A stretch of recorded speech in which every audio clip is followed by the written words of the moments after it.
माँ बाप तो ज़्यादा किसी की दुआ कबूल नहीं है। जी बाबा अगर माँ और बाप ढिडों दुआ करन तड़प के और इस यकीन नाल कि रब सुन रहा और रब कबूल करेगा, तो 7 वलियां दे बराबर सिर्फ माँ प्यो की दुआ है। वाह लाहौर ਉਹਦਾ ਇੱਕ ਕੰਮ ਫਸਿਆ ਸੀ। ਉਹ ਆਦਾ ਸੀ ਮੈਂ ਰੋਜ਼ ਦਾਤਾ ਸਾਹਿਬ ਜਾਣਾ, ਮੇਰਾ ਕੰਮ ਨਹੀਂ ਹੁੰਦਾ, ਮੈਂ ਡੇਲੀ ਹਾਜ਼ਰੀ ਭਰਨਾ, ਉੱਥੇ ਜਾਣਾ, ਰਿਕੁਐਸਟ ਵੀ ਕਰਨਾ ਦੁਆ ਵਾਸਤੇ ਵੀ। ਮੈਂ ਕਿਹਾ ਉਹ ਗੱਲ ਸੁਣ, ਮੈਂ ਤੈਨੂੰ ਇੱਕ ਕੰਮ ਦੱਸਣਾ, ਅਗਰ ਤੇਰੀ ਸਮਝ 'ਚ ਆ ਜਾਏ। ਮੈਂ ਕਿਹਾ ਮਾਂ ਪਿਓ ਜਿੰਦੇ ਨਹੀਂ ਜਾਂ ਫੌਤ ਹੋ ਗਏ, ਇਹ ਦੋਏ ਫੌਤ ਹੋ ਗਏ।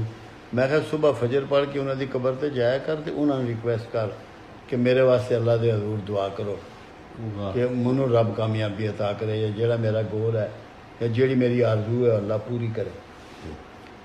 10 ਦਿਨ ਬਾਅਦ ਮੈਨੂੰ ਮਿਲਿਆ, ਕਹਿੰਦਾ ਜੀ ਮੇਰਾ ਕੰਮ ਹੋ ਗਿਆ।